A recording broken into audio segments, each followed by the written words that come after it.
पहला चैप्टर है, चैप्टर का नाम है इंट्रो। आपको एग्जाम में कितना टाइम देना चाहिए वो भी बता दूं। ये टॉपिक आपको 20 मिनट में हो जाना चाहिए एग्जाम के दिन, ठीक है। हम लोग सिर्फ पढ़ते हैं, हम लोग पढ़ाई के साथ टाइम मैच नहीं करते, लेकिन अब आपको पढ़ाई के साथ टाइम मैच करनी है। ये टॉपिक 20 मिनट का, इसमें आपको कुछ फंडामेंटल बातें बताई जाएगी कि जीएसटी कैसा है, क्या है, और ये सारी बातें इंपॉर्टेंट एग्जाम में। इससे कम आप 5 नंबर का एक्सपेक्ट करो ही करो, मस्ट 5 मार्क्स आएगा ही आएगा एग्जाम में। हाँ तो सर ढंग से पढ़ाइएगा, एकदम प्यार से पढ़वाओ। शुरू करते हैं। पहली लाइन मैंने लिख दी। मैं बैठ के पढ़ाऊँ तो प्रॉब्लम है नहीं, अब मैं नजर आ रहा हूँ, ये बीच में हिंडर कर रहा था। पहला लाइन मैंने बोल दिया कि GST is an indirect tax. वाह सर क्या बात बताई है, ठीक है। इसमें टैक्स पे कौन करता है? Tax paid to government by, कौन देता है? सप्लायर। सप्लायर मतलब आप अपनी भाषा में समझो तो वेंडर, वेंडर अपनी भाषा में समझो तो सेलर, मतलब जो माल बेचा, ऐसा बोलिए। हाँ। And tax is bond by recipient. Recipient आप अपनी भाषा में बोलो तो बायर। लेकिन अब यह आपकी अपनी भाषा एग्जाम में नहीं चलेगी। एग्जाम में आपको सप्लायर की जगह सप्लायर ही लिखना है और रेसिपिएंट की जगह रेसिपिएंट ही लिखना है। आप सेलर बायर ये सब नहीं लिख सकते। बात clear? Okay. Tax is paid to government by supplier and tax is bond by recipient. GST का जो लेवी है, जीएसटी इज लेवीड ऑन, आपकी भाषा में लेवाइड ऑन सप्लाई। यानी जब आप सप्लाई करते हो तो जीएसटी लगता है। और सप्लाई को आप सेल जैसा मत समझो, दो पार्टी बनाओ। देखो ये है आप और ये है आपका बायर। आप इनको माल बेच रहे हो, अपनी ट्रेडिशनल भाषा में हम लोग बोलते हैं हम इनको माल बेच रहे हैं। आपकी ट्रेडिशनल भाषा है सेलर बायर, और आप पुराने जमाने में इसको बोलते थे सेल और लगाते थे वैट। लेकिन अब नया जमाना जब आ गया है तो नया जमाना इसको बोलता है it is not sale, it is called supply. और इसको सेलर नहीं बोलते, इसको बोलते हैं सप्लायर। और इसको बोलते हैं बायर नहीं बोलते, इसको रेसिपिएंट बोलते हैं, रेसिपिएंट। और जीएसटी क्या चीज पे लगती है? सप्लाई पे लगती है। गवर्नमेंट को जीएसटी कौन देता है? गवर्नमेंट को जीएसटी सप्लायर देता है रेसिपिएंट से लेके। सिंस रेसिपिएंट इसको बियर करता है और सप्लायर इसको पे करता है, इसलिए ऐसे बोलेंगे incidence fall on supplier and impact falls on recipient. ये बात clear? Incidence fall on supplier and impact falls on recipient. Recipient supplier, recipient से लेके सप्लायर गवर्नमेंट को पे करता है।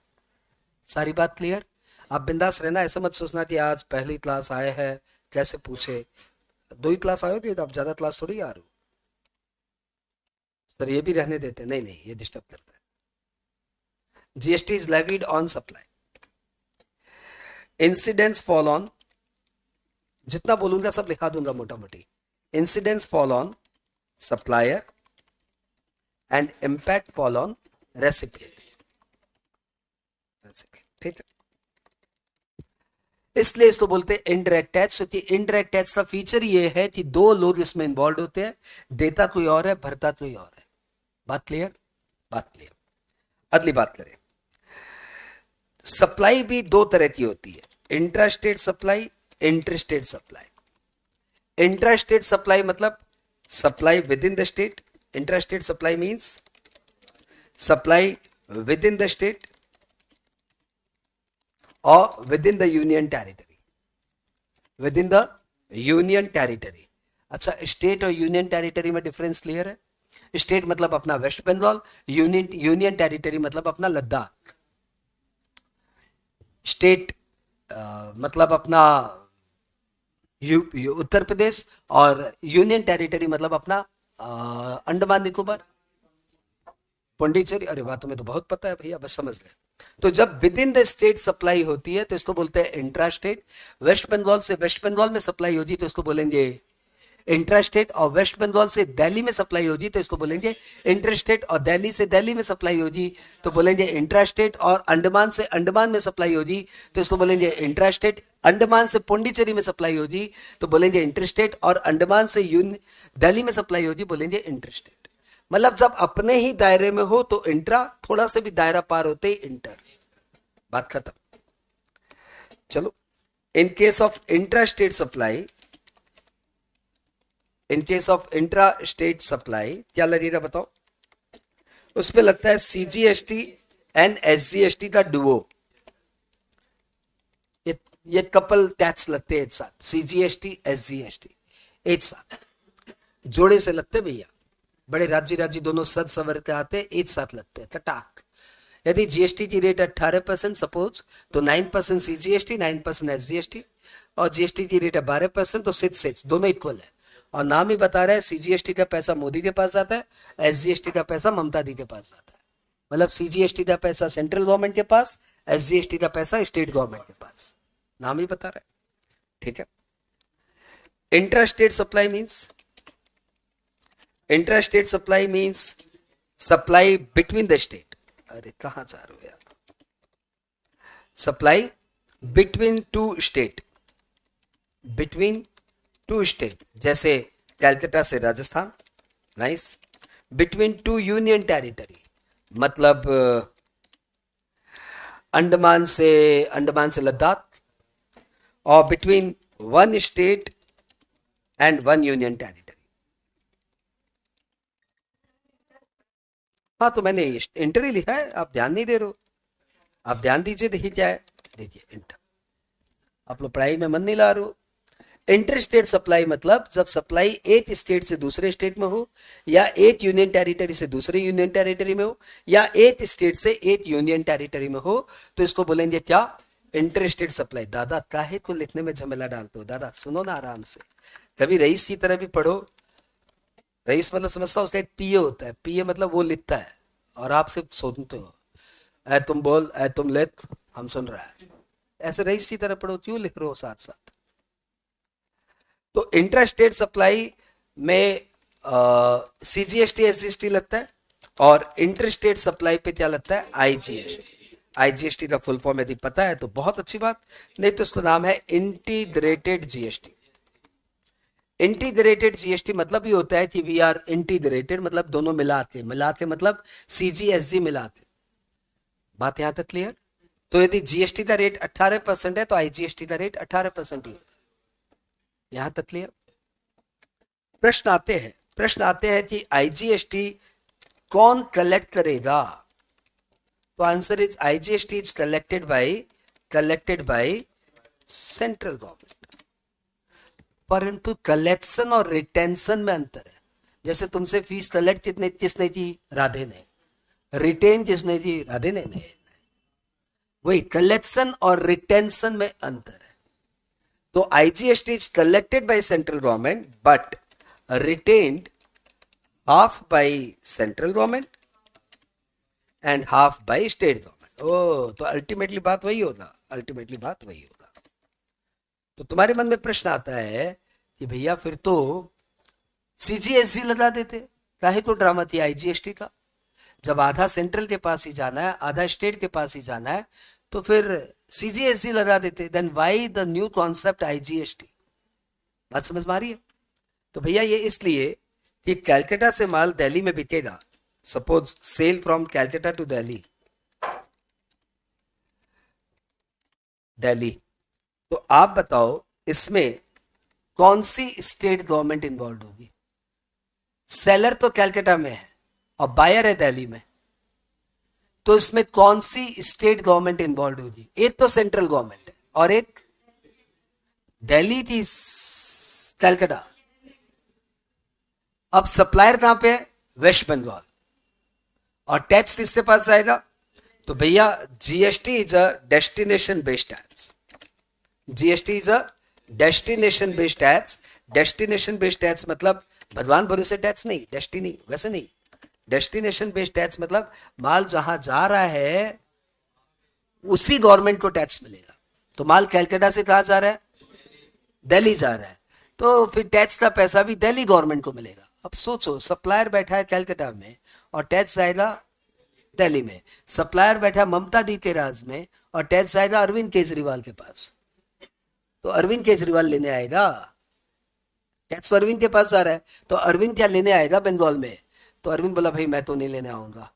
तो लॉ बोलता है कि ऐसे में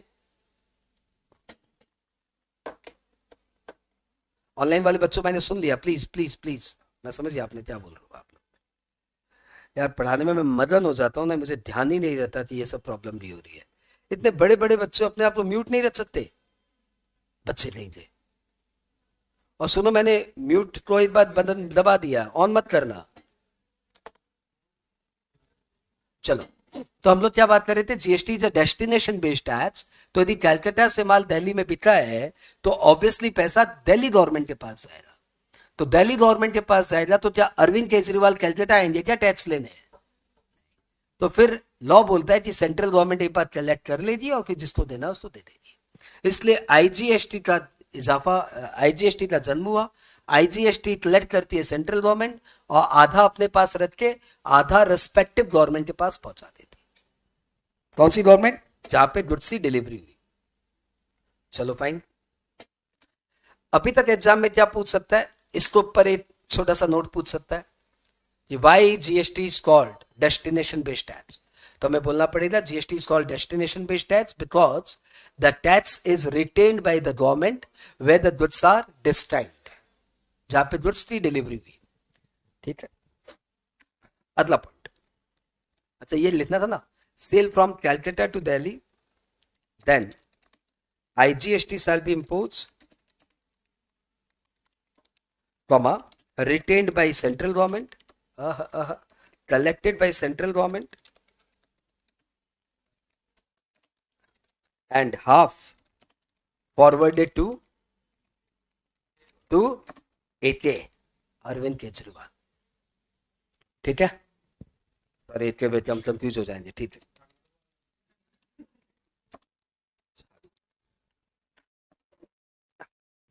आई होप यहां तक आपको सब कुछ सुनेंगे। कोई बच्चा जीरो पे भी है उसको सब समझ में आ रहा है। वॉइस नहीं है, आप में से कुछ बच्चे नए नए आए हैं, उनके लिए चेहरा नया है, वॉइस नहीं है, लेकिन सब क्लियर है। हाथ उठा लो सर, आप तो बात समझ में नहीं आ रहा सर, आप क्या बोल रहे हो? एनीवन? चलो फाइन, यार स्माइली दे देते, लुत्फ दे रहा है, लुत्फ स्माइल देना चाहिए बंदे को, छोटा सा बच्चा है और बैठ के टीचर को लुत्फ दे रहा है।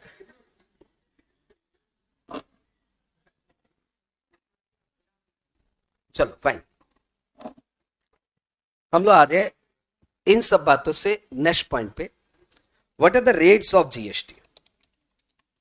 तो भैया जी रेट्स ऑफ जीएसटी है चलो 5%, 12%, 18%, 28%, एंड ये पीरियड टू पीरियड वेरी करता है।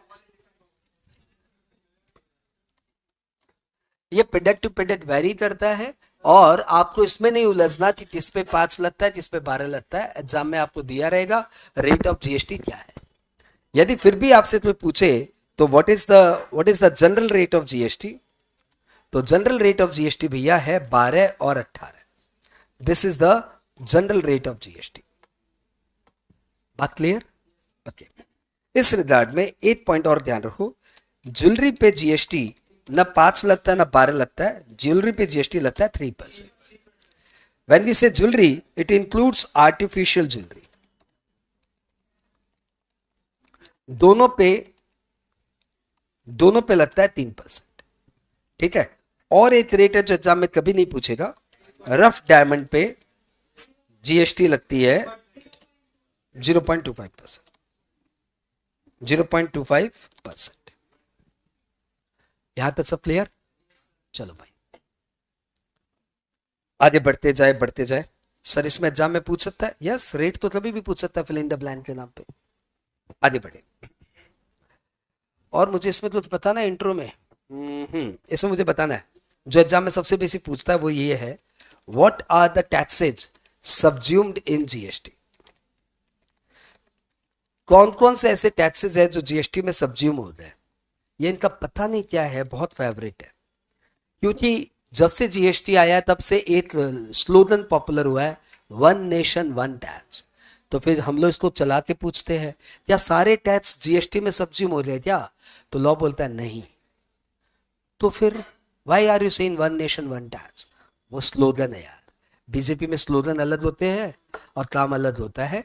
तो स्लोगन अच्छा है, वन नेशन वन टैक्स, लेकिन वास्तव में और भी टैक्सेस है। तो प्रश्न आता है फिर कौन कौन से टैक्स सब्ज्यूम होते हैं, ये बताइए आप। तो भैया ये एग्जाम में बहुत पूछता है, what are the taxes subsumed in GST. तो मैं तुम्हें पहले सेंट्रल टैक्स के नाम बता रहा हूं जो जीएसटी में सब्ज्यूम हो रहा है। तो जमाने में एक्साइज ड्यूटी लगती थी, ये लगता था ड्यूटी ऑन मैन्युफैक्चर, ये पुराने जमाने का टैक्स था। पहले मैन्युफैक्चर करते समय टैक्स लगता था, नाम था एक्साइज ड्यूटी, अब वो जीएसटी में सब्ज्यूम हो गया। दूसरा बहुत ही पॉपुलर है सर्विस टैक्स, ये था टैक्स ऑन सर्विस, ये भी जीएसटी में सब्ज्यूम हो गया। मतलब सब्ज्यूम मतलब जीएसटी में समाहित हो गया, समाहित हो गया मतलब जीएसटी में मर्ज हो गया, जीएसटी में अमालगमेट हो गया, सर अमालगमेशन मत बोलिए, अच्छा ठीक है, जीएसटी में घुस गया, खत्म हो गया उसी में। सारी नदी जैसे समुद्र में समाहित हो जाती है, वैसे ये सारे टैक्स जाते जीएसटी में मर्ज हो गए। नेक्स्ट, उसके अलावा एक लॉ है सेंट्रल सेल्स टैक्स, ये भी टैक्स था जो टैक्स ऑन सेल्स लगता था, इंटर स्टेट सेल, ये भी जाते जीएसटी में मर्ज हो गया। और कोई टैक्स, और कोई टैक्स नाम लिखा दूंगा, medicinal and toilet preparation act, ये भी एक तरह की एक्साइज थी जो कि जीएसटी में सब्ज्यूम हो गई। ये सब जीएसटी में सब्ज्यूम हो गए। हाँ, परचेज टैक्स बताऊंगा, ये क्या है, ये सेंट्रल टैक्स है, ये सारे सेंट्रल टैक्स है जो जीएसटी में सब्ज्यूम हो जाए। लो भैया जी, इसलिए एक मैं नंबरिंग दे देता हूं तुम्हारे नोट्स अच्छे बनाने के लिए। ये लो भैया, ये 4 टैक्स जीएसटी में सब्ज्यूम हो जाए। अब अपने बात कर रहे हैं कौन कौन से स्टेट टैक्स जीएसटी में सब्ज्यूम होते हैं, क्योंकि एग्जाम में कई बार ऐसे पूछ लेता है what are the state taxes subsumed in the GST. तो उस समय आपको ध्यान रखते सिर्फ स्टेट टैक्स की बात करनी है। तो स्टेट टैक्स में वैट एक बड़ा पॉपुलर टैक्स था जिसका नाम था tax on intra state sale, ये अब जीएसटी में सब्ज्यूम हो गया। दूसरा लग्जरी टैक्स था, बड़ा पॉपुलर टैक्स था, tax on car, tax on hi-fi hotels, इन सब पे लगता था, ये सब सब्ज्यूम हो गया। एक था एंटरटेनमेंट टैक्स, तुम्हारा फेवरेट, आ रहा हूं, जैसे ये आ गया टैक्स ऑन मूवीज, ये जीएसटी में सब्ज्यूम हो गया। एक हो गया परचेज टैक्स, नाम ही बता रहे क्या है। एक हो गया एडवर्टीजमेंट टैक्स, ये सारे टैक्स जीएसटी में सब्ज्यूम हो गए। बात क्लियर, फाइन। और भी होती है लेकिन अपने यहां पे एक बार एंड कर सकते हैं क्योंकि इससे भी दरकार नहीं है। अब क्वेश्चन आता है point number 15,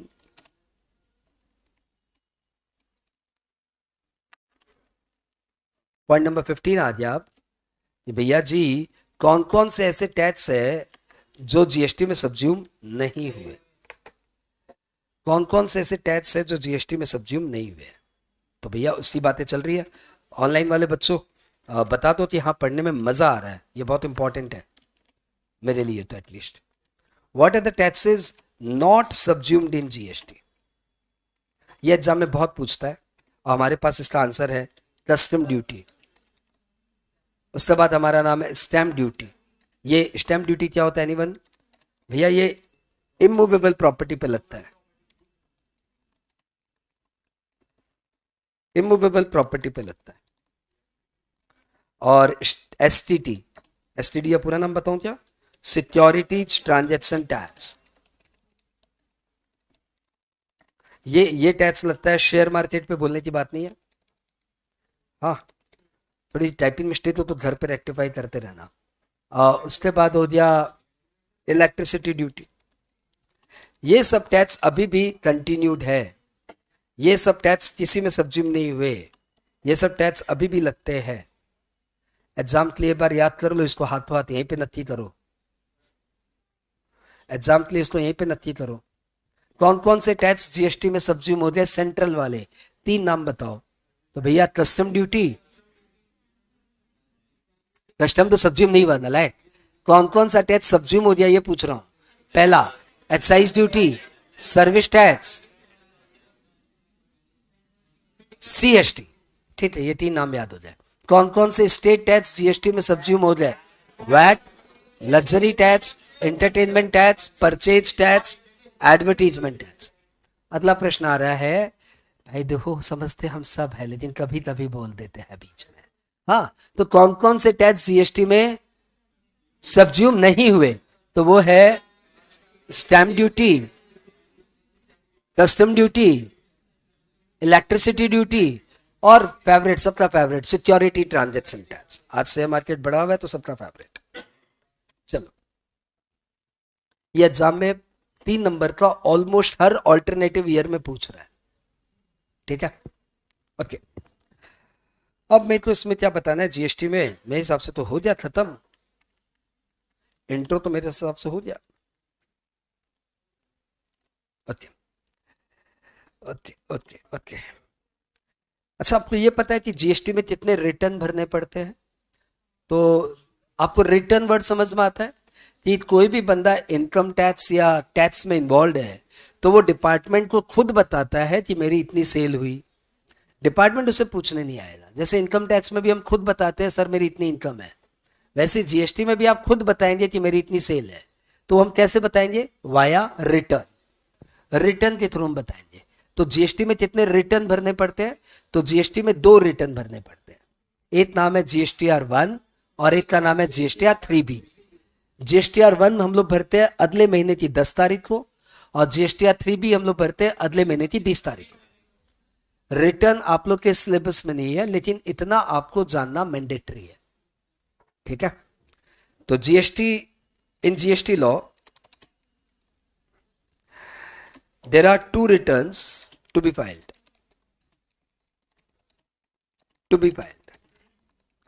generally on monthly basis, अब कभी कभी क्वार्टरली बेसिस भी होता है लेकिन तुम्हारे सिलेबस में नहीं तो मैं क्यों उलझूं। ठीक है, कौन कौन से? एक जीएसटीआर 1, इसमें हम लोग क्या बताते हैं? इसमें हम लोग अपनी आउटवर्ड सप्लाई के बारे में बताते हैं। आउटवर्ड सप्लाई मतलब, भैया देखो नया लॉ है, पैतरे ज्यादा है। आउटवर्ड सप्लाई मतलब सेल और इनवर्ड सप्लाई मतलब परचेज। जो माल जा रहा है आउटवर्ड सप्लाई तो सेल हो रहा है, जो माल आ रहा है मतलब परचेज हो रहा है, इनवर्ड सप्लाई। तो इसमें आप अपनी सेल का ब्यौरा देते हैं, लेकिन लिखना एग्जाम में कैसे है? इसमें हम लोग आउटवर्ड सप्लाई की डिटेल बताते हैं। कब तक भरना है इसको? ड्यू डेट है 10th ऑफ नेक्स्ट मंथ, मतलब अप्रैल का भरेंगे 10 मई को, जून का भरेंगे 10 जुलाई को, दिसंबर का भरेंगे 10 जनवरी को। 10th ऑफ नेक्स्ट मंथ, बहुत अच्छी बात। और एक होता है जीएसटीआर 3B, इसमें हम लोग अपनी टैक्स लायबिलिटी बताते हैं। टैक्स लायबिलिटी टोटल मतलब सब मिला के, मतलब मेरी आउटवर्ड सप्लाई कितनी हुई ये भी बताते हैं। हाँ, और इसमें मेरा आईटीसी कितना है ये भी बताते हैं, और मेरा नेट टैक्स पेबल कितना है ये भी बताते हैं। मतलब इसमें सब मिलाते बताते हैं कि इतना मेरा टैक्स हुआ। और ये कब भरते हैं? इसका ड्यू डेट है 20th ऑफ नेक्स्ट मंथ। ठीक है, तो मैंने आपको जीएसटी रिटर्न के बारे में भी बता दिया। आई होप सबको क्लियर है। नहीं लिखने से बोर तो नहीं हो रहे हो ना? कभी कभी रईस की तरह पढ़ना चाहिए। आज आप रईस की तरह पढ़ रहे हो। 17 नंबर पॉइंट में हमने बताया कि in GST payment is to be made. Payment कब करना है? तो पेमेंट किया जाता है on with GSTR 3B, with GSTR 3B। अब बताओ जीएसटीआर 3B कब भरते हैं? 20th of next month. तो भैया पे कब करते हैं? पे करते हैं with 20th of next month. तो अगले महीने की 20 तारीख को इस महीने का सारा जीएसटी पेड हो जाएगा। तो जितना भी मेरा अप्रैल महीने का जीएसटी का लायबिलिटी है वो हम लोग 20 मई को पे कर देते हैं। एक बार ये 17 पॉइंट रिवाइंड करते हैं यार, मुझे डर लग रहा है कि तुम सुनते सुनते सो तो नहीं गए। ऑनलाइन वाले तो पक्का सो सकते। नमन जी आपने अपना बंद कर दिया म्यूट व्यूट, थैंक यू, आपका पूरा हल्ला हो गया था मार्केट में। हम लोग बात किए कि GST is an indirect tax. Recall करो अपने आप को, टैक्स ऐसा ही सब्जेक्ट है। टैक्स तो जब तक 2-3 बार नहीं सुनते ना तब तक टैक्स बैठता नहीं है। तो किसी को लग रहा है कि यार ठीक पढ़ा रहा है लेकिन समझ में कम आ रहा है, तो वो टेक्स्ट का नेचर है। आपको टेक्स्ट को 3 से 4 बार पढ़ना पड़ता है, तब जाके टेक्स्ट बैठता है भीतर। और सब्जेक्ट में भी ऐसा ही होता होगा, टेक्स्ट में तो पक्का ऐसा है। पहला, GST is an indirect tax. दूसरा, GST is a tax on supply. Tax इसमें देता सप्लायर है, बियर रेसिपिएंट करता है। सप्लायर रेसिपिएंट से लेके गवर्नमेंट को देता है। बात क्लियर? और जीएसटी की पॉपुलरली 4 रेट है, 5%, 12%, 18%, 28%। जब भी हम लोग 5 मतलब 2.5 सीजीएसटी, 2.5 एसजीएसटी। लिटरली कोई इंट्रा सप्लाई होती है तो उसमें सीजीएसजी लगता है, कोई इंटर सप्लाई है तो उसमें आईजी लगता है। इंट्रा सप्लाई में तो बहुत सिंपल है, सीजी का पैसा सेंट्रल के पास, एसजी का पैसा स्टेट के पास।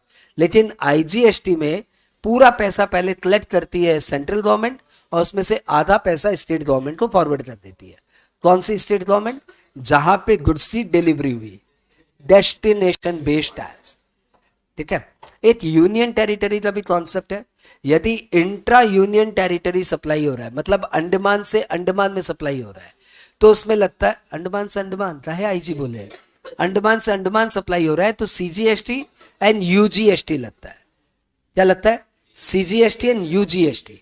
सीजीएसटी का पैसा सेंट्रल के पास, यूजी का पैसा लोकल अंडमान की जो लोकल बॉडी है उसके पास जाएगा।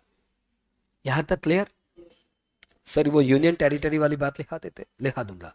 कौन कौन से टैक्स जीएसटी में सब्ज्यूम हो जाए? तो भैया सेंट्रल के 4 टैक्स और स्टेट के बहुत सारे टैक्स जीएसटी में सब्ज्यूम हो जाए। टोटल मिला के 15 टैक्स है, लेकिन मैं नाम नहीं बोल रहा हूं। कौन कौन से 4 सेंट्रल के टैक्स? तो भैया excise duty, service tax, medicinal and toilet preparation act, CST. और स्टेट के कौन कौन से tax? VAT, luxury tax, entertainment tax, purchase tax, advertisement tax, entertainment tax हो गया। हाँ, एग्जाम में सेंट्रल पूछा और आपने वैट लिख दिया ना तो नंबर जाए, और स्टेट पूछा आपने सर्विस टैक्स लिख दिया तो नंबर जाए। पूछने की चांसेस हाई है कि वो अभी तक बहुत बार पूछ चुका है कौन कौन से टैक्स सब्ज्यूम हो जाए, तो आई होप अब वो थोड़ा सा चेंज करके पूछेगा कौन कौन से सेंट्रल टैक्स सब्ज्यूम हो जाए। तो one of the high question है ये। सर हाई क्वेश्चन को सर कुछ मार्क कर दीजिए सर। हाँ तो ठीक है, मार्क कर देता हूँ। हाँ, इंपॉर्टेंट को क्या करूँ, ग्रीन कर दूं? सर इंपॉर्टेंट को ग्रीन कर दीजिए। ओके, अब प्रश्न आ रहा है कौन कौन से टैक्स जीएसटी में सब्ज्यूम ही नहीं हुए, जो टैक्स अभी भी चल रहे हैं। तो भैया जी ये सारे टैक्स अभी भी चल रहे हैं।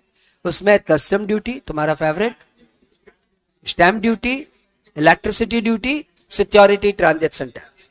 ठीक है, 2 बच्चे हैं, दोनों मेरे फेवरेट है, एक अंकिता और एक पीछे वो उसका नाम एस से कुछ नाम है, क्या नाम है मैडम? सीता। तो अंकिता मैडम साथ साथ बोल रही है, शीतल मैडम ऐसे सुन रही है। बताओ किसका भला होगा? अंकिता जी का भला होगा।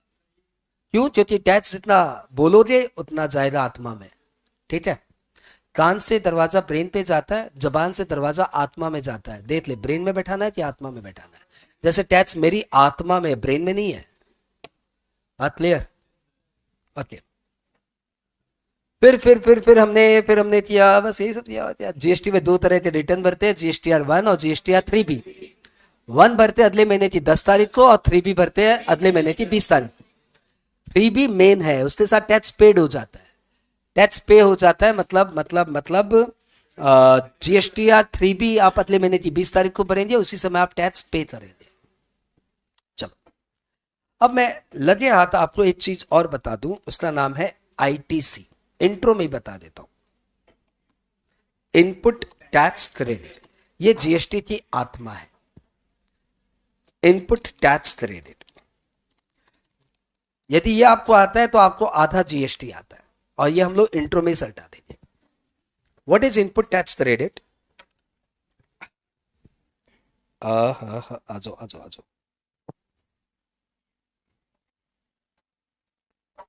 Input tax credit. Okay, input tax credit क्या है कि आप अपने दुकानदार बन जाइए, आपको सब समझ में आ जाएगा। आप हो क्या? दुकानदार, शॉपकीपर। आपका धंधा बहुत सिंपल है, आप माल खरीदते हो और बेचते हो।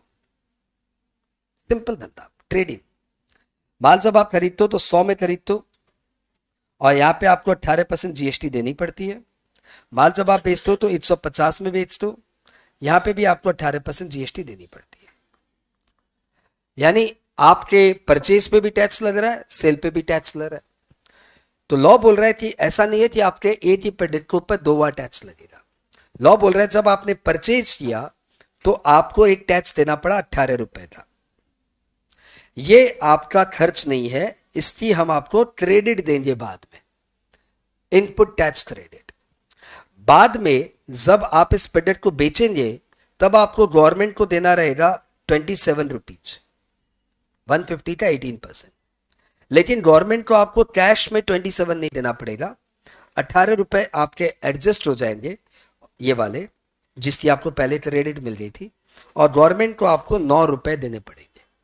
आई होप ये बात सबको पता है। मैं थोड़ा सा इसको और अच्छे से बताने की कोशिश करता हूं क्योंकि ये जीएसटी की आत्मा है। मैं इसको अपनी भाषा में बताऊं, मेरी भाषा है अकाउंटिंग की भाषा। अकाउंट्स में जब आप परचेज करेंगे ना तो आप एंट्री मारेंगे, परचेज मैंने किया है क्रेडिटर से, उस समय मैंने परचेज किया है 118 में, जिसमें 100 रुपया परचेज है और जीएसटी मैंने दिया है 18 रुपए। इस जीएसटी को हम लोग आईटीसी अकाउंट में डाल देंगे जिसका नाम है इनपुट टैक्स क्रेडिट अकाउंट।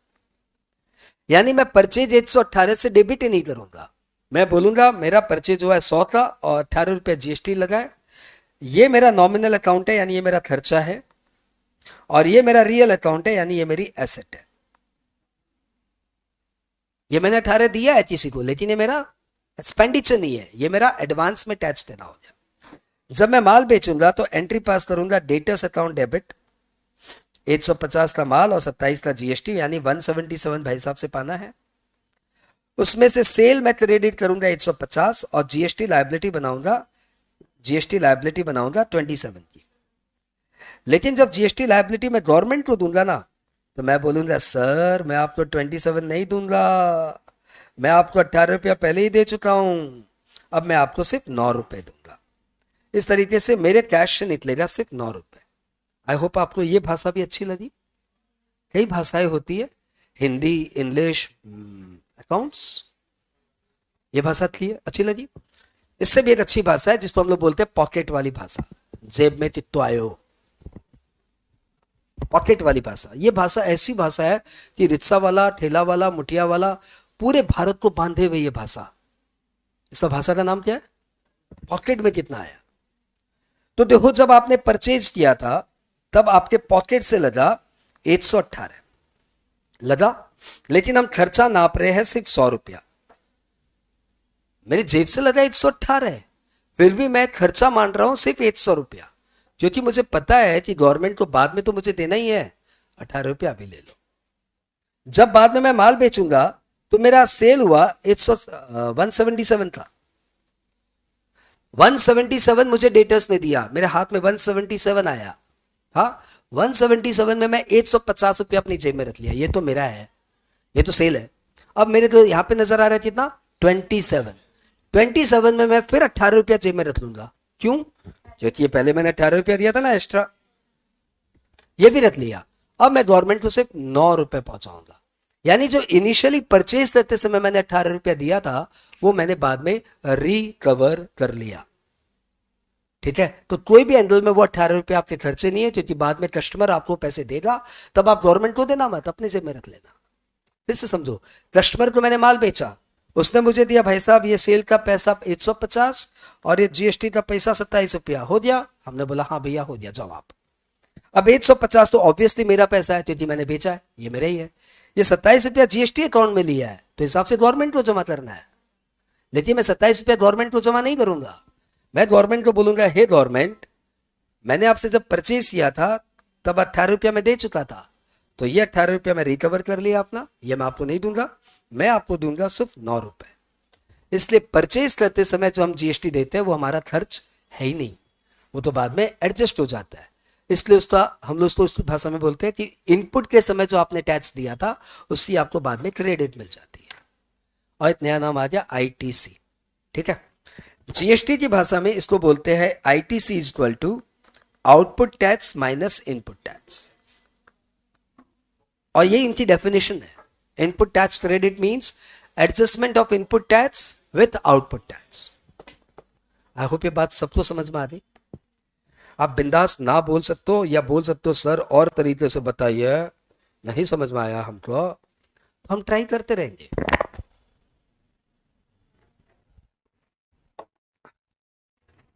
तो आईटीसी मतलब इनपुट टैक्स क्रेडिट, इसको आप दूसरी भाषा में बोल सकते हो output tax minus input tax, और एग्जाम में लिखने के लिए आप ये भाषा यूज कर सकते हो ITC means adjustment of input tax with output tax. चलो ये आपके एग्जाम के लिए डेफिनेशन बन गई। अब छोटी सी बात और आती है आईटीसी को लेके कि जीएसटी में तो आपने 3-4 टैक्स के नाम बता दिए। एक आपने आईजीएसटी नाम बताया, एक आपने सीजीएसटी नाम बताया, एक आपने एसजीएसटी नाम बताया, एक आपने यूजीएसटी नाम बताया। तो कई तरह के जीएसटी है, क्या ये सब एक दूसरे से एडजस्ट हो जाएंगे? मैं ये पूछना चाह रहा हूं कि मैंने परचेज करते समय, मैंने परचेज किया था, आई एम कैलकाटा डीलर, तो मैंने परचेज किया था, बैठे रहो, फ्रॉम कोलकाता टू कोलकाता, तो मेरा लगा क्या CGST and West Bengal GST लगा। 100 का माल परचेज किया तो 9 रुपया ये, 9 रुपया ये। जब मैंने सेल किया तो मैंने सेल किया सेल टू दिल्ली, तो मेरा क्या लगा आईजीएसटी 27 रुपीज। तो देखो मेरा सेल में है आईजीएसटी और परचेज में है सीजीएसटी एंड डब्ल्यूबीजीएसटी। क्या ये आईजीएसटी से ये दोनों टैक्स एडजस्ट हो जाएंगे या आईजीएसटी से सिर्फ आईजीएसटी एडजस्ट होता है? क्या है ये लफड़ा, थोड़ा बता दो।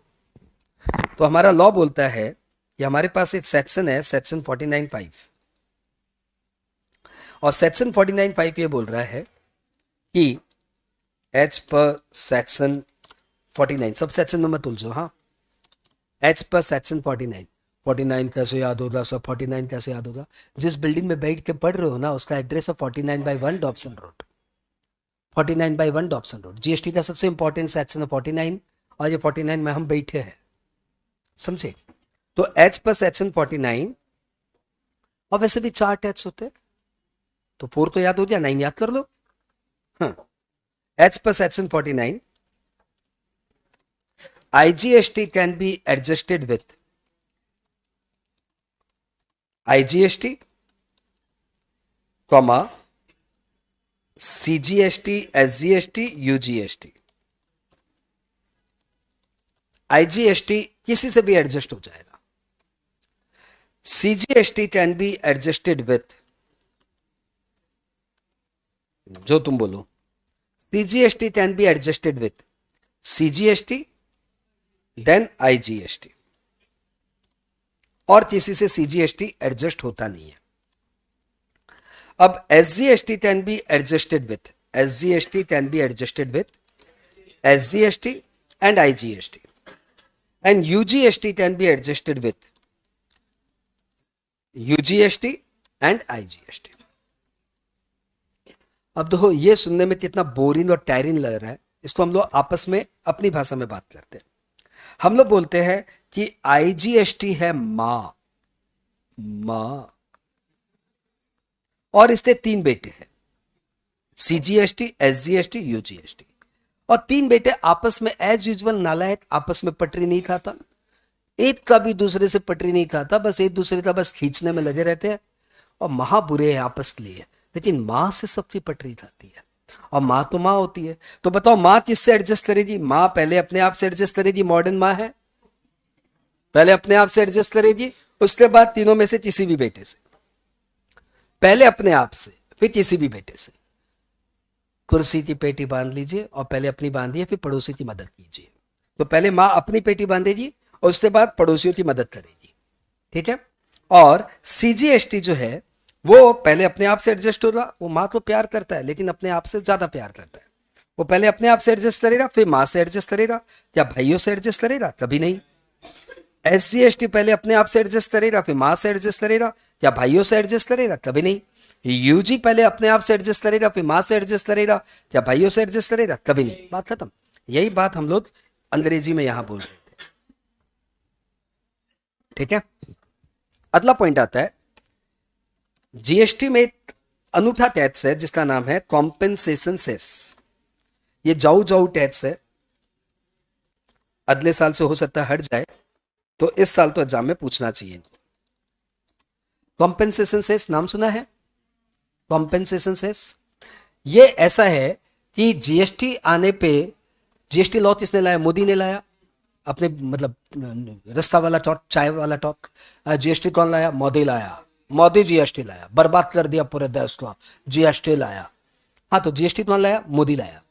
तो मोदी तो सीए भी लेते आ रहा है। ममता दीदी खुद कैसे नाराज हो रही है, हमारे स्टेट में सीए नहीं आएगा, समझा है?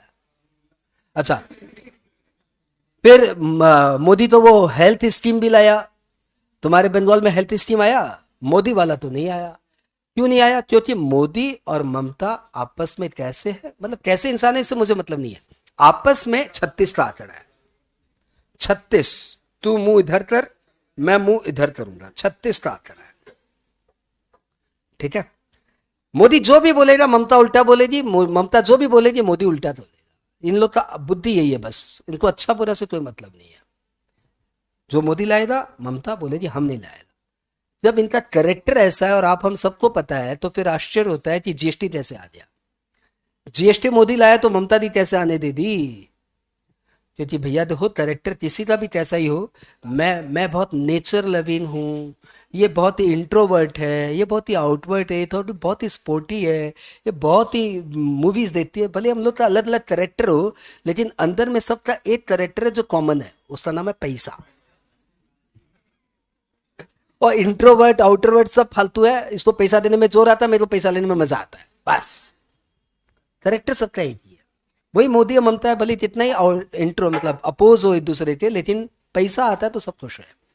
तो मोदी ने ममता को ये बोला कि मैडम, माँ, ओ नहीं नहीं, ओ दीदी, माँ नहीं बोलता, दीदी बोलता है, दीदी, ओ दीदी, जीएसटी आने दो, नुकसान हुआ तो पैसा हम भरपाई कर देंगे, नुकसान हुआ तो भरपाई हम करेंगे, फायदा हुआ तो तुम रख लेना।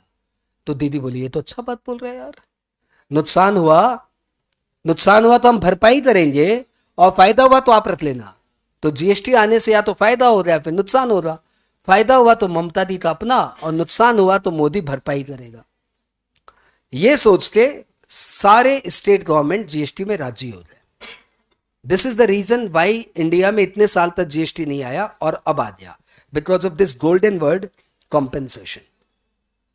और अब ये मोदी टैक्स कहां से लाएगा, मोदी कहां से भरपाई करेगा? तो मोदी ने पब्लिक के ऊपर एक एक्स्ट्रा टैक्स लगा दिया, नाम रहा कॉम्पेंसेशन सेस। तो सारा चाप किसके ऊपर आया? पब्लिक के ऊपर। लेकिन पब्लिक फिर भी बाउंस नहीं किया। पूछो कैसे? क्योंकि मोदी ने ये टैक्स लगाया टोबैको पे, लग्जरी कार पे, सिन प्रोडक्ट पे, पान मसाला वान मसाला पे। तो पब्लिक बोला हाँ इन सब पे टैक्स लगा दो। ठीक है, तो कॉम्पेंसेशन सेस एक एक्स्ट्रा टैक्स है जो कि 15% की रेट से लगता है जनरली।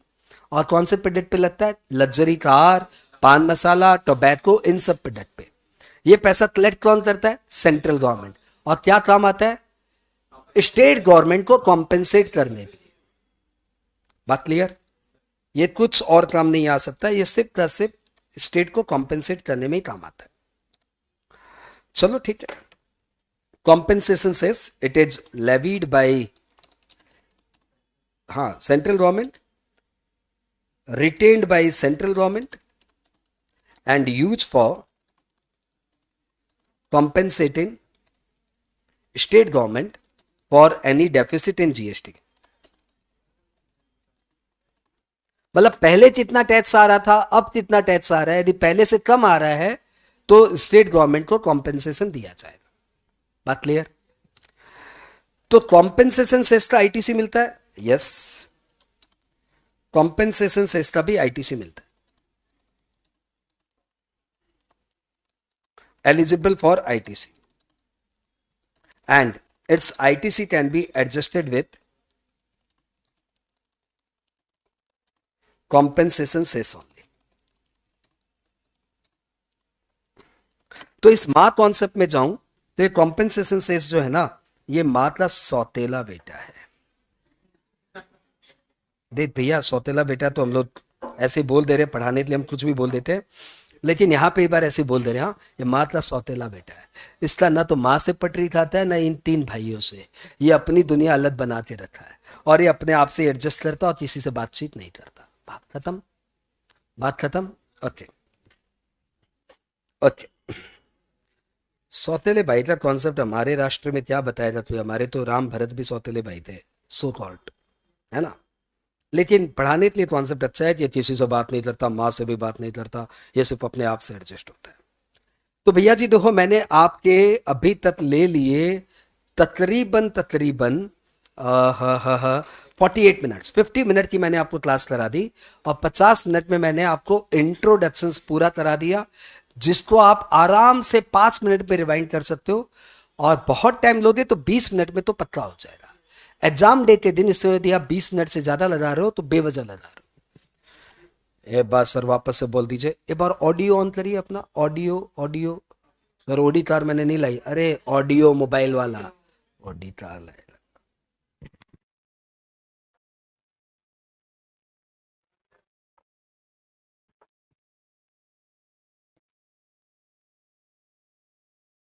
इसमें भी हम ही करें सब काम। अपना अपना ऑडियो रिकॉर्ड करो, ग्रुप के भरोसे मत रहो भाई, ठीक है। रेडी? तो अब अपने जीएसटी इंट्रो का एक 5 मिनट की ऑडियो रिकॉर्डिंग कर रहे हैं, जिसको आज ही आप घर पे दोबारा सुन लेना। हमने किया, ये तीसरा रिवीजन जा रहा भाई। GST is an indirect tax.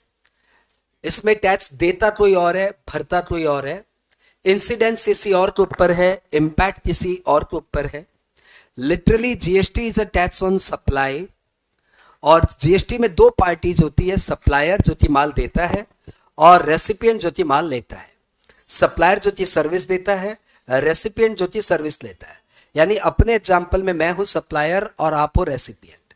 तो जीएसटी में टैक्स देता है सप्लायर और बियर करता है रेसिपिएंट। यानी इंसिडेंस फॉल करता है सप्लायर के ऊपर, इंपैक्ट फॉल करता है रेसिपिएंट के ऊपर। लिटरली सप्लायर रेसिपिएंट से पैसा कलेक्ट करके गवर्नमेंट को देता है। ये जीएसटी के इनडायरेक्ट टैक्स का कॉन्सेप्ट है। जीएसटी में सप्लाई 2 तरह की है, intra state supply, inter state supply.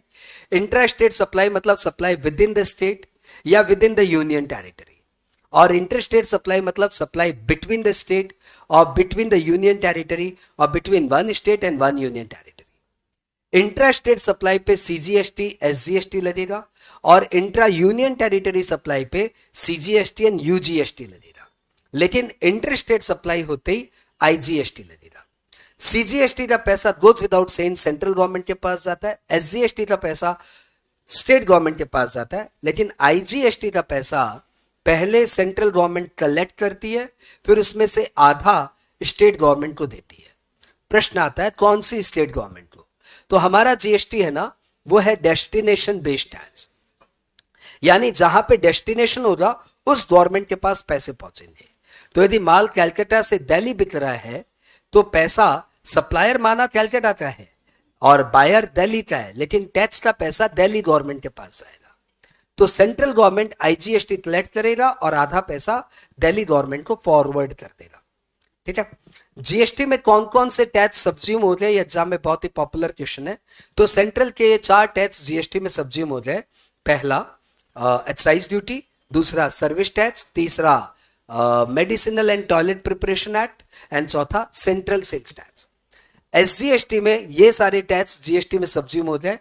VAT, luxury tax, entertainment tax, purchase tax, advertisement tax.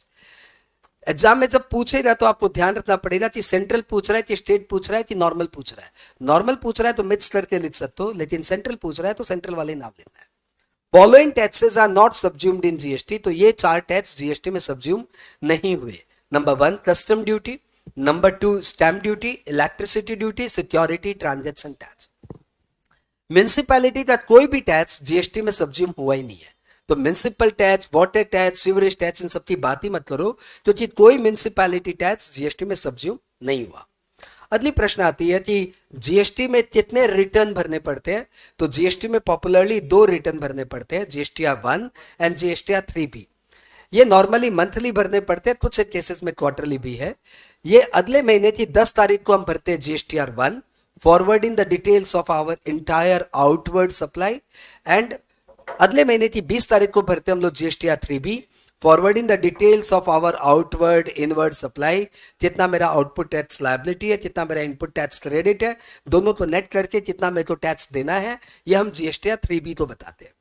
और GSTR 3B कभी सूखा नहीं भरता, GSTR 3B के साथ जितना टैक्स देना है उतना टैक्स दे के हम लोग भरते हैं। यानी GST में पेमेंट कब होता है? अगले महीने की 20 तारीख को। आई होप मैंने ITC छोड़ के सब बता दिया। लास्ट पॉइंट बता रहा हूं, इनपुट टैक्स क्रेडिट।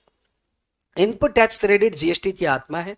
इसमें इसका मतलब होता है इनपुट टैक्स का आउटपुट टैक्स के साथ एडजस्टमेंट। आपने परचेज के समय जितना भी टैक्स दिया उस सारे का टैक्स आपके आउटपुट टैक्स से एडजस्ट हो जाएगा। भले आपने रॉ मटेरियल परचेज किया या इनडायरेक्ट मटेरियल परचेज किया या सन्ड्री आइटम पे खर्चा किया या कोई कैपिटल गुड्स लिया, कुछ भी परचेज किया उस पे जो भी टैक्स दिया वो आपके आउटपुट टैक्स से एडजस्ट हो जाएगा। एडजस्ट होने के लिए सेक्शन 49 ध्यान रखना कि IGST से एडजस्ट होगा सबसे पहले। पहले माँ से एडजस्ट होगी, उसके बाद तीनों बेटे में से किसी भी CG, SG, UG किसी के साथ भी एडजस्ट हो जाएगी। CGST पहले CGST से एडजस्ट होगा, फिर माँ यानी IGST से एडजस्ट होगा। SGST पहले SGST से एडजस्ट होगा, फिर IGST से एडजस्ट होगा। UT पहले UT से एडजस्ट होगा, उसके बाद IGST से एडजस्ट होगा। और इसी प्रायोरिटी में एडजस्ट होंगे। सबसे पहले IGST की ITC खत्म होगी, फिर CGST की ITC खत्म होगी, फिर SG या UT की ITC खत्म होगी। और इसके साथ आपका इंट्रो खत्म हो गया। ये टैक्स म्यूजिक आपके सामने हाजिर है, प्रस्तुति है। महान GST के गायक, इसमें कोई दो राय नहीं है। One and only one piece महान गायक ऑन GST। इसमें कोई है नहीं, कोई कंपटीशन ही नहीं यार, पूरा अपना मार्केट है। ऐसा भी भगवान ने तथास्तु बोला है मुझे, जहां तू जाएगा वहां कोई कंपटीशन ही नहीं है। और वो है मेरा GST म्यूजिक, नो कंपटीशन। इतने साल हो गए, मुझे लगा कि मैं गाना बनाऊंगा लाइन से लोग गाने बनाएंगे, कोई बनाया ही नहीं।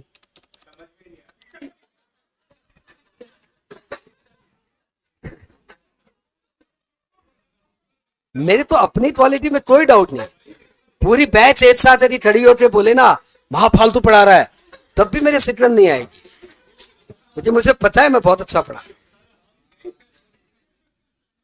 और पूरी दुनिया एक साथ बोले क्या कॉमेडी कर रहा है, क्या गा रहा है बच्चों लोग के सामने, तब भी मेरी सिकरन नहीं आती, क्योंकि मुझे पता है जो ऑथेंटिक है वो ऑथेंटिक है। आई अंडरस्टैंड, हम तो तुमको समझता ही है यार। आओ, टॉपिक चल रहा है इंट्रोडक्शंस। ये एक अटेम्प्ट है, एक प्रयास है। ये म्यूजिक का कॉन्सेप्ट कहां से आया, कहां से खोपड़ी में आया, मैं तुम्हें बताऊं। तो म्यूजिक लवर तो देखो भैया, अपने में से आधे भयंकर म्यूजिक लवर है, ठीक है। तो म्यूजिक लवर होना तो कोई बहुत बड़ा क्वालिफिकेशन नहीं है, लेकिन मेरे को कोई हाउस प्रॉपर्टी का टॉपिक था जब मैं सेंट जेवियर्स कॉलेज में पढ़ता था। तो हमारे टीचर थे, ऐसे दाढ़ी वाले टीचर थे बड़े, उन्होंने कोई ऐसा बनाया था, रिप AC ग्रिल RCCV। और तुम्हें सुनकर कोई मजा नहीं आया? RIP AC grill RCCV। और उस जमाने में हाउस प्रॉपर्टी पे 8 डिडक्शंस मिलते थे, और उन्होंने वैसे याद कराया रिप AC ग्रिल RCCV। और वो मेरे को 20 साल बाद जब वो प्रोविजन लॉ से डिलीट हो गया, लेकिन मेरी मेमोरी से डिलीट नहीं हुआ। तो मैंने बोला यार ये क्या चीज थी जो अभी तक नहीं हटी। रिप मतलब R मतलब रिपेयर, IP मतलब इंश्योरेंस प्रीमियम, AC मतलब एनुअल चार्जेस, ZFR मतलब ग्राउंड रेंट, L मतलब लैंड रेवेन्यू। ये मेरे दिमाग से नहीं हट रहा, लॉ से हट गया।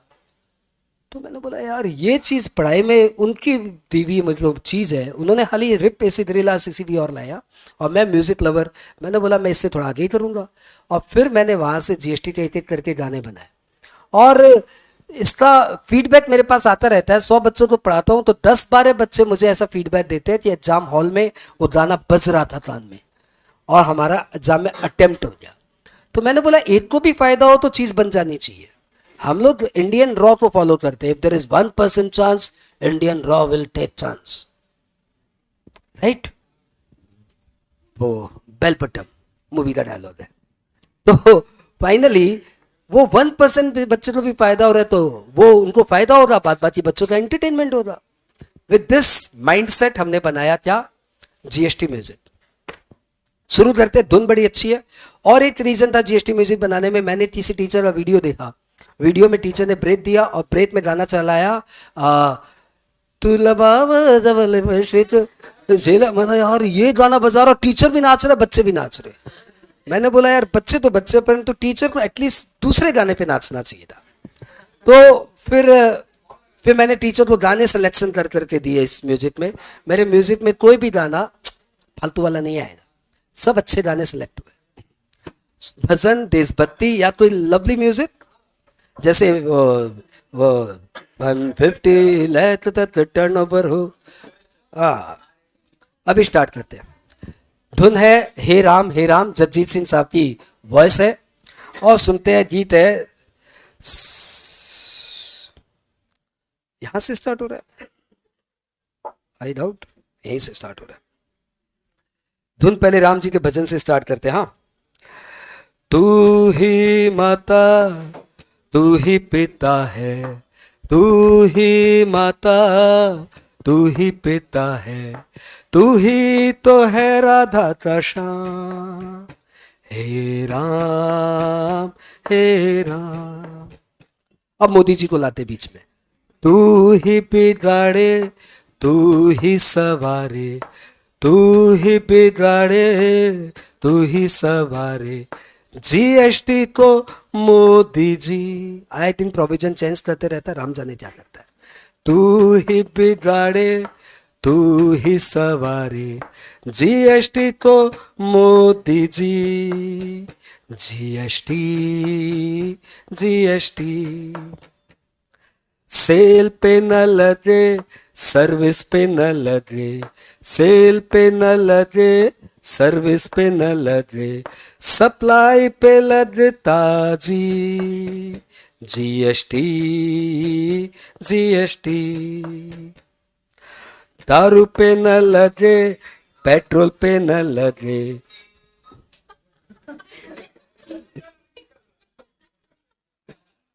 दारू के नाम पे लड़कियां दी बौखला जाती है, तो एक्सेप्टेबल यार, इतना तो चलता ही है इनके साथ। दारू पे न लगे, पेट्रोल पे न लगे, दारू पे न लगे, पेट्रोल पे न लगे, टोबैको पे लगता जी, GST GST GST GST. VAT is no more, excise no more, octroi no more, luxury no more, entertainment no more, purchase tax no more, MTPA no more, lottery tax no more, service tax अब नहीं, GST. ऑट्रॉय नया word आया, lottery tax नया word आया कि भैया ऑट्रॉय यानी entry tax पे भी जीएसटी नहीं लगता और लॉटरी टैक्स पे भी जीएसटी नहीं लगता। अगला पॉइंट, कस्टम चलेगा, स्टैम्प ड्यूटी चलेगा, इलेक्ट्रिसिटी चलेगा, पी टैक्स चलेगा, चलेगा एसटीटी, जीएसटी जीएसटी। 5 और 12 28 18, 5 और 12 28 18, ज्वेलरी पे सिर्फ 3, जीएसटी जीएसटी। इंट्रा सप्लाई सीजीएससी भाई, इंट्रा सप्लाई सीजीएससी भाई, इंटर पे आईजीएसटी, जीएसटी जीएसटी। रेसिपिएंट जहां जीएसटी वहां, जीएसटी वहां, डेस्टिनेशन बेस्ड टैक्स जी, जीएसटी जीएसटी। एक सप्लाई मोदी ममता आई, एक सप्लाई मोदी ममता आई, डुअल मॉडल टैक्स है जी, जीएसटी जीएसटी। गुड्स जब खरीदोगे जीएसटी जो भरोगे, गुड्स जब खरीदोगे जीएसटी जो भरोगे, उसकी क्रेडिट मिलेगी। GST, GST. सेल जब करोगे जीएसटी भरोगे, उससे एडजस्ट होवेगा जी। GST, GST. रजिस्टर्ड जो होगा जीएसटी वो देगा, रजिस्टर्ड जो होगा जीएसटी वो देगा, चाहे वॉलंटरी या compulsory. GST, GST. Registration, return, payment और फाइन सब है ऑनलाइन। जीएसटी। मतलब जितना मैंने क्लास में पढ़ाया उससे ज्यादा स्टैट्स म्यूजिक में था। ऑडियो जिन्होंने रिकॉर्ड किया उनको पता है 3 मिनट से ज्यादा नहीं है, बीच में पॉजेस के साथ साथ। कितना मिनट? कितना? अरे 4 मिनट, 4 मिनट विथ पॉजेज, मतलब 3 मिनट में म्यूजिक के साथ बिना किसी चाप के पढ़ाई हो रहा है। मानो तो मैं गंगा मां हूं, न मानो तो बहता पानी।